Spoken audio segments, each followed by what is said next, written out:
Hearing all this bullshit today about Kurt Signetti, the Indiana football coach, going with Mendoza to the Raiders. That's what I was reading today, and they're trying to sell me that. And here's the deal. First of all, the guy has a fat deal. He signed an extension at 11.6 million for 8 years. He's repeatedly said that he loves Bloomington. He and his wife love Bloomington. He's 63 years old, and he loves it there and wants to stay there and wants to finish his career there. He's gone 25-2 as the head coach of the Hoosiers. He's one win away, if they beat Oregon at the Benz in the Peach Bowl, from playing for a national championship at Hard Rock in Miami. He's got to win the semifinal against the Ducks. He's got to beat the Ducks twice. He beat them 30-20 in Eugene. But here's the deal. The guy's got a clause in his contract called a good review.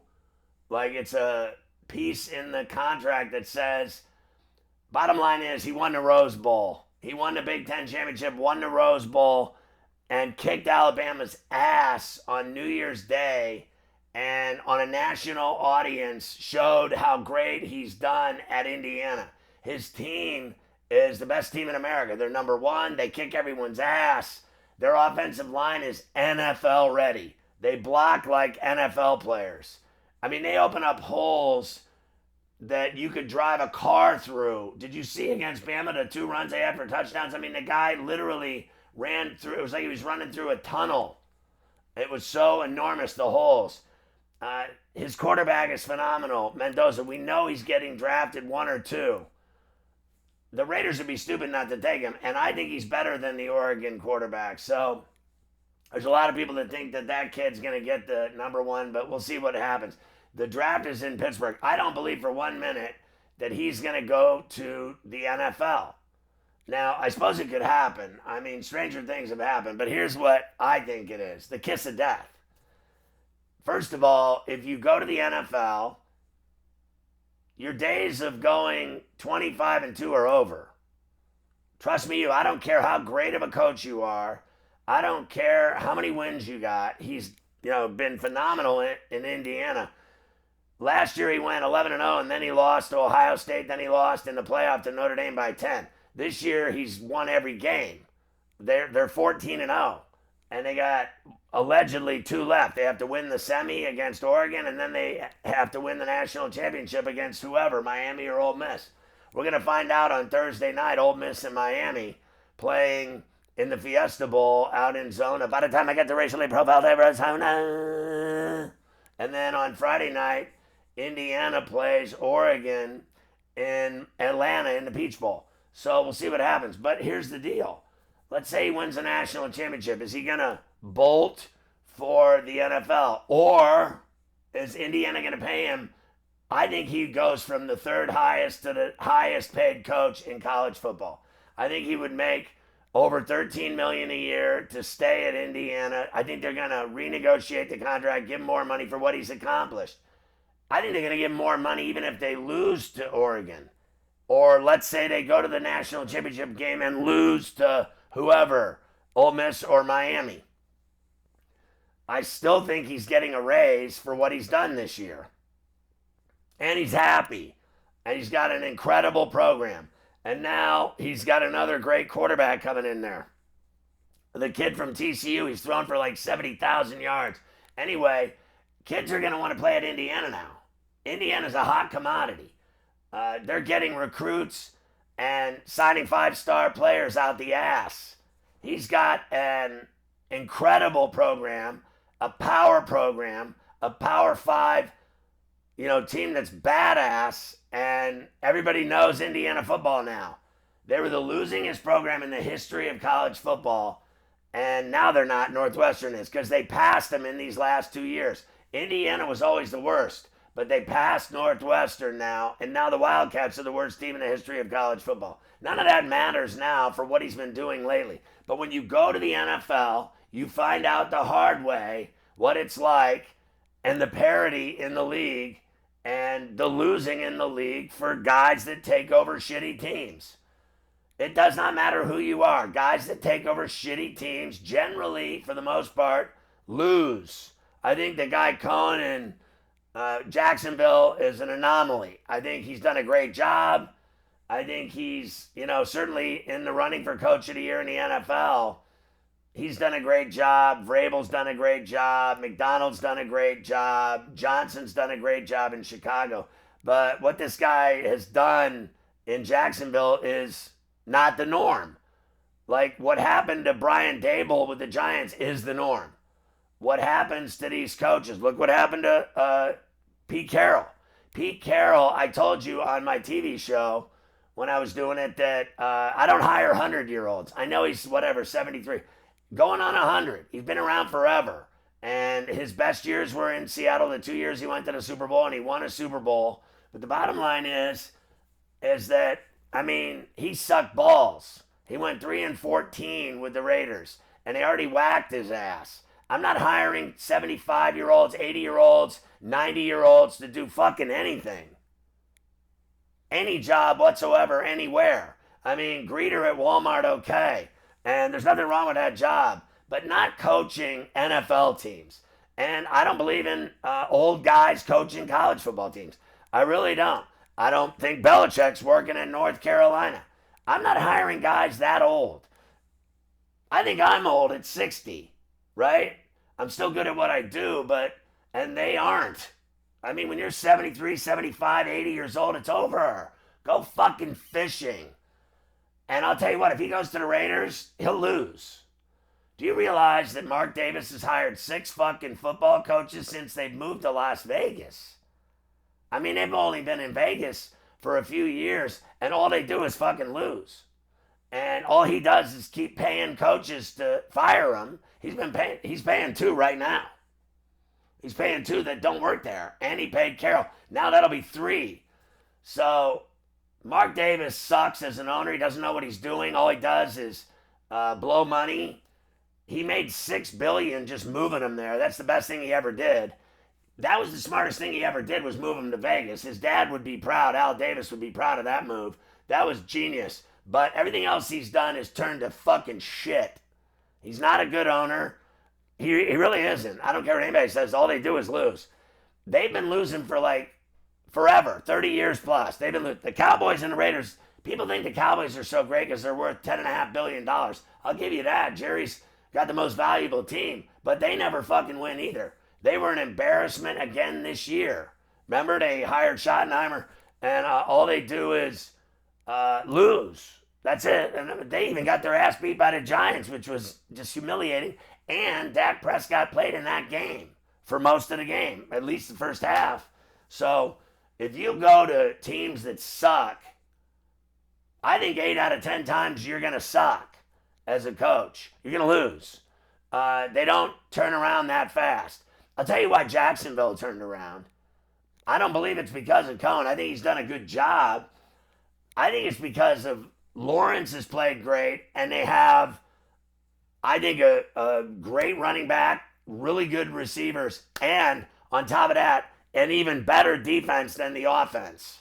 I think their defense is legit, along with the likes of the Texans and even the Patriots. I think that their defense is legit. I think the Pats on both sides of the ball are going to be a major problem for Harbaugh and the Chargers at Gillette on Sunday night.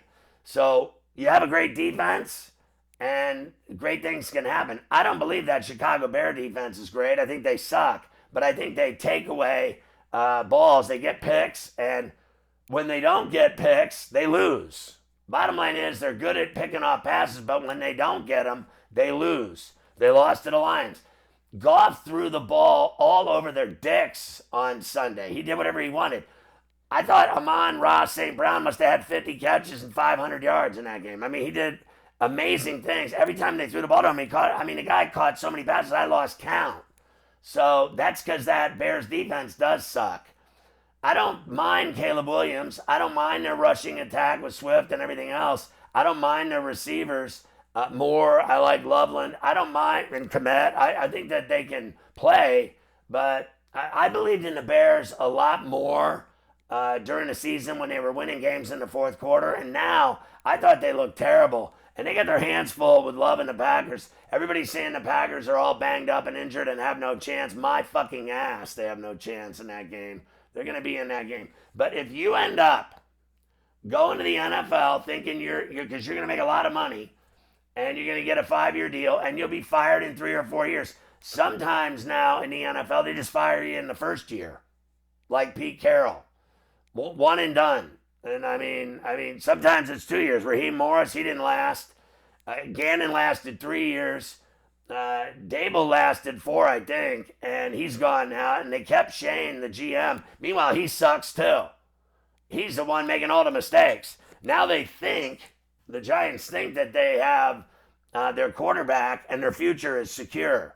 And Neighbors will be back and all the rest and their defense. Look, Carter was there and he did a few things, but not much more than a few things. And they've had, Thibodeau, they've had all kinds of players on that defense, and they still don't get it done. They still suck.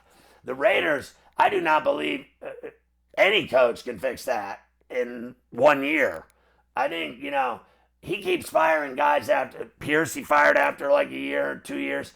I think they need to keep someone in there. I think they need a younger coach, not a 63-year-old coach either, even though he's a hot commodity. I think they need someone, 35, 40, 45, that can coach them for 4 or 5 years and turn it around. They can't just keep changing coaches every year. It never works. Change just for the sake of change because you're not winning is not the answer. They need to draft better, and they need to build, and they need to have continuity. Now, I think he's better off in Bloomington, Signetti. I really do. Try to win the national championship and stay where you are and just ride it out. He's got 8 years. Maybe they give him a couple more years and a couple more million a year, and he goes from 11.6 to 13 million, and he's there for life. And that means end of career. Let's say he's got 8, give him 10 and 13 million per. I mean, 13 million a year at 10 years is unbelievable. He'd be the highest paid coach in college football, basically. And he's already proven his worth in Bloomington. They've never had anything like it. They talk about Bill Mallory, Lee Corso. This guy Signetti is already the greatest football coach Indiana's ever had, bar none, no questions asked. So I don't believe he's going to the Raiders. If he goes to the Raiders, I'll keel over. Because I guarantee if he goes to the Raiders, he's going to lose. He says, if you go back to his original press conference in Bloomington, he said, I win. It's simple. I win. Google me. I win. He does win. Everywhere he's been, he wins. Whether it was Indiana, PA, James Madison, and now Indiana, all he does is win. And he plays for titles. He won titles at those places, at those levels, at Indiana, Pennsylvania, at James Madison, an FCS title. All I know is he plays for titles. He's on the verge of playing for a title now at Indiana in this very college football playoff season that's going on. And we're going to know by Friday night if he made the championship game. So I wouldn't go to the Raiders if I were him. And I don't think he is. If he does, I'll be wrong, and that'll be that, and I'll be the first to eat crow. Because I don't see how that's a better job. That is a kiss of death job is what it is. First of all they do is lose. Pete Carroll couldn't do shit. Antonio Pierce couldn't do shit. I could keep going if you want with the litany of bad coaches that have coached the Raiders. Whether they were in California or whether they were in Vegas. They suck. All these coaches get stomped. The Raiders suck. They need a lot more than a quarterback, I'm fucking telling you. And some rookie quarterback going to come in there, and they signed Geno Smith. He sucks, so they're going to bring in a rookie quarterback and let him play, and he's going to get his fucking head taken off. It's not going to be easy. He's going to learn the hard way. And don't even tell me Jackson Dart didn't learn the hard way. They all learned the hard way. Shedeur Sanders learned the hard way. All of them learn the hard way. When you're a rookie in the NFL, it's no joke. So I don't believe just because they're together that equals and equates to winning. That they're winning now in Bloomington because he's got a great system, great offense, great offensive line, great quarterback, smart quarterback, does the right things, and a defense that's sick. That's why he wins. The Raiders have none of that. The Raiders have Crosby, or do they? Because he's fucking miserable right now, and he's mad at the Raiders, and he walked out on him after he signed a new deal. At the end of the season this year, the last couple of weeks, he just walked the fuck out and said, "I'm done with you guys." And so let's see what happens there. Without him, they're fucking naked on defense. Their defense blows. The Raiders blow, okay? So they are way more than a coach and a quarterback from turning it around. They'll both be dead meat in Vegas. Trust me. And all those idiot fans think the Raiders are going to win. They never fucking win. It doesn't matter if they're in Sin City. All they do is lose. Just so you know, Thursday night in that Ole Miss game, Ole Miss is getting 3.5. Let's just look at it. They're getting 3.5 from Miami in that game Thursday night. So Thursday night is the first college football semifinal. Ole Miss getting 3.5, 51.5, 7:30 on ESPN at the Fiesta Bowl in the desert. Friday night, Oregon and Indiana. The Hoosiers are laying 4, 46.5 is the number. 7:30 again there. Peach Bowl, Atlanta at the Benz. Just so we're clear, I want to tell you the lineup for the wild card weekend. It all starts Saturday at 4:30 with the Rams and Carolina in Charlotte. And Carolina's getting 10, 10.5, 46.5 is the number. It's on Fox. They're expecting rain, but it's going to be warm, 73 degrees, so who cares? 8 o'clock on Prime, it's Green Bay and Chicago. By the way, the Rams are the 5, the Panthers are the 4. The Packers are the 7, the Bears are the 2. The game's at Soldier Field. The Bears are getting 1.5. They were laying 1.5. Now they're getting 1.5 from the Packers. 45.5 is the total. Those are the 2 games on Saturday. Now Sunday, which is the 11th, you got 3 games. 1 o'clock, Buffalo at Jacksonville. It's the 6th of the Bills against the 3 of the Jags.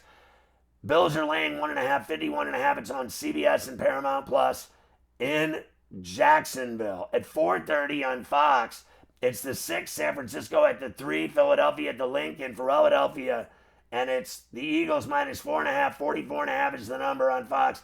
Rain and 53. That Jacksonville game, 75 and sun and some clouds, but perfect weather basically on Sunday at 1 o'clock in Duval County at Jacksonville.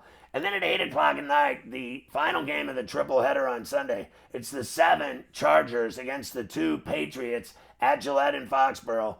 Rain and 43 degrees. So a little bit warmer, but rain allegedly on NBC at 8. The Pats are laying 3.5, 46.5 is the number. And then Monday night, the 12th, it's the final wild card game. It's the 5 Houston, the Texans against the 4 Steelers in Pittsburgh. Snow expected. I don't see how. It's going to be 39 degrees. I don't believe that. I think it's going to be more like 23 degrees. The low will be 23 in Pittsburgh. So 23 in snow makes sense to me. The Steelers are getting 3.5. They're a home dog. 3.5. They're getting 39.5, the number from the hot Texans who've won 8 in a row and finished 12-5. Their defense is fucking sick. I think they have the best defense in the NFL, hands down. 39.5, the number. The game's on ABC. I'll be there. I'm going to Pittsburgh for the Texans and Steeler game on Monday night. And then I'm going to go to the Penguins Lightning game on Tuesday night. That one's at the PPG in the Steel City. So another double dip, sporting extravaganza, a wild card playoff game at Acrisure where it's just going to be lit and rocking. It was rocking for the Raven game. And that was just the most phenomenal, crazy, wild game I've seen this year. As far as I'm concerned, that was the best football game of the year. Craziest fourth quarter, craziest second half, craziest ending. The missed field goals, the missed extra points, everything about it was insane. So let's see if the Steelers can handle that great Texans defense. D'Amico Ryans has a hell of a D in Houston, but they're going outside into the freezing cold in a hostile environment in Pittsburgh. I know they're not afraid of it, but they're used to playing indoors in that cushy 70 degrees, and it's going to be a little different. Fairburn is going to be, tested.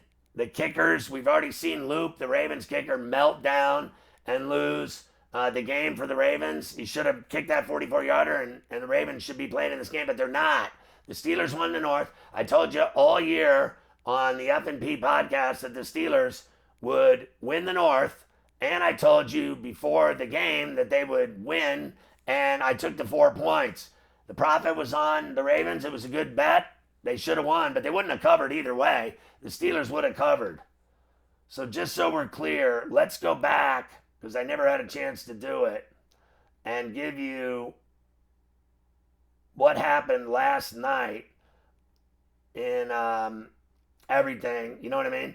So last night, you had the FCS championship, and it was crazy. It went to overtime, and Montana State won it 35-34. Illinois State covered the 10.5. It was an incredible game. They missed an extra point in overtime, and then Montana State scored, and they did not miss the extra point, and they won it by 1. So they win the title. They finished 14-2. Illinois State finished 12-5, whatever. The Pistons beat the Knicks 121-90. Cade Cunningham 29-13 dimes. He just gets whatever he wants and scores from everywhere. Boston stays right in the thick of it in the East, 23-12. They beat up on the Bulls 115-101. They covered 10.5. Simons had 27. Pritchard added 21. Toronto, they're in the thick of it in the East. They won by 18 over the Hawks, who are working on a trade allegedly to get rid of Ice Trae. Trae Young, his days in Atlanta are numbered, and he's wanted out of there for the last few years, and now he's finally, I think, going to get his way. But the Raptors won it. Murray Boyles had 17, whoever the fuck that is. Phoenix lost by 3 in Houston. They covered the 8.5. The Raptors, by the way, covered the 2.5. Celtics covered the 10.5. Pistons covered 1.5 as a home dog. The Knicks were actually favored. Meanwhile, the Pistons have the best record in the East. Go figure. Charlotte stunned Oak City 124-97. The Hornets covered 15.5, and they actually won at Oak City. You got to be kidding me. Brandon Miller had 28. That's the biggest upset of the year. In overtime, Denver beat us on a ticket, 125-124 over Philly in Philly. Bruce Brown scored 19 and had the winning bucket in overtime for the Nuggets. Remember when he used to play for the Nuggets? He's back with them in Denver. But they won that game in Philly. Clippers 103-102 over Golden State. Clippers covered 3.5. By the way, the Nuggets covered 14.5 in that game in Philly. Clips 103-102 over Golden State. In that Clipper win, Kawhi had 24 and 12 rebounds. Anyway, Portland by 20 over Utah, 137-117. The Blazers covered 5.5. Avdia had 33 for the Blazers. College Rack, a great game in Columbus, and Nebraska stayed unbeaten. They beat us on a ticket 72-69. They're 15-0, and they covered 2.5. We were laying I think we were laying 2.5 with Ohio State. They couldn't get it done. They got the lead late, but they still lost. In the last 3 minutes, they blew it. Charleston 88-79 over William and Mary. Charleston covered. Harvard lost to Dartmouth. Dartmouth covered. Oregon lost in overtime at Rutgers. Rutgers by 3. Rutgers covered 4.5 as a home dog. Yale big over Brown. They covered 8.5. Princeton beat Penn by 2, but Penn covered 3.5. Green Bay, I told you they're going to win again. They did. They were getting 3.5. They won by 3 over Milwaukee. They're now 8-8. Gottlieb's done a good job turning that program around. I'll give him credit. What else? All these other games suck. The game that we bet on and cashed the ticket on was Michigan State 80-51 over USC. They covered 12.5. We bet the under and cashed that ticket. As far as hockey, we lost the Rangers. Utah beat them in overtime 3-2. Dersey, the overtime winner, whoever that is, for the Mammoth. Washington 7-4 over the Ducks at home in D.C. Detroit won at Ottawa 5-3. We hit the Seattle bet in Calgary at plus 140, so that was great money. We made you the Kraken are 19-14-7. And then LA beat the Wild 4-2 at the Crypt in Lipstick City. Tonight, you've got the Cavs at the Pacers. Cavs laying 5.5. Orlando's at Washington. Washington getting 7. Lakers are at New Orleans, laying 5.5. Lakers are laying. Miami's at Minnesota. Minnesota's laying 5.5. San Antonio's at Memphis, laying 5.5. Spurs favored. And Dallas is at Sacramento, and Dallas is laying 5.5. College rack. There's UMass at Ohio. Ohio's laying 3.5. That's at 6. Everything else later, 7 o'clock. CMU at Akron. Akron's laying 23.5. EMU, Eastern Michigan at Ball State. Ball State laying 1.5. Syracuse at Georgia Tech. Georgia Tech getting 2.5. Duke at Louisville. Duke laying 1.5. Western Mich at Miami of Ohio. Miami of Ohio laying 13.5. Michigan at Penn State. Penn State getting 22.5. They destroy everyone, Michigan. They win by 30 plus. South Carolina, LSU. LSU laying 7.5 at home. Bowling Green at Kent. Kent laying 1.5. West Virginia laying 2.5 at home to Cincinnati. Georgetown getting 1.5 at DePaul in Chicago.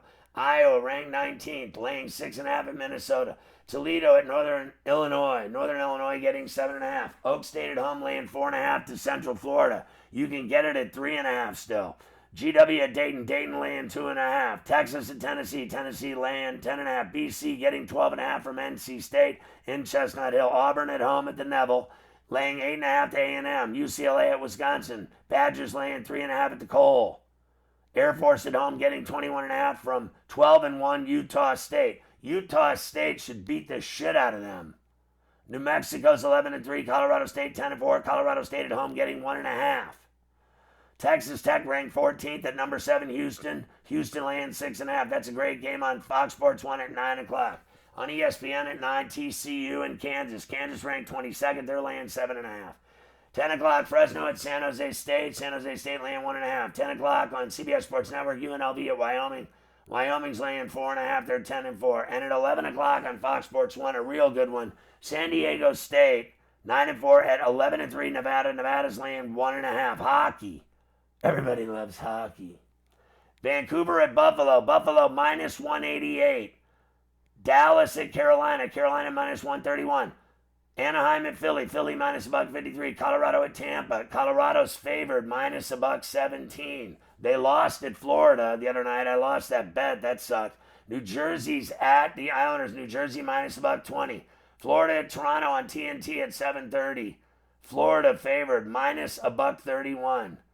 Vegas at Winnipeg. Vegas favored minus $1.15. Meanwhile, they've been terrible of late.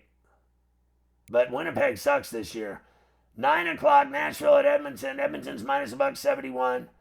Boston's at Seattle at 10 at the Climate Pledge. Boston favored minus $1.25. Seattle keeps winning. I'll tell you what, they played last night. Might be tough, but you can get plus money on Seattle tonight. They're dragging. And also, Columbus is at San Jose at the Shark Tank. Columbus is minus $1.25. They're 18-16. The Sharks are 20-18. I kind of like the Sharks at plus $1.05. That's everything. I give you everything because I couldn't find Micky. I think he was trying to buy crack in the slums in India. I tried to get a hold of him in India all morning. I couldn't, so I just did this thing. You can call it whatever you want. You can call this the F&P podcast for a Tuesday. Or you can call it FU. I don't care. Either way, you got your show on a Tuesday. Because I can't track this dude down. He's in India. He's there. He's going to a wedding. Then he's going to Dubai. He's all over the world. I can't keep up with him. So I'm going to be the one betting, doing shows, trying to make you money. You're good to go on a Tuesday, the 6th of January. I think I got all that right. Have a great day. Let's make some cash.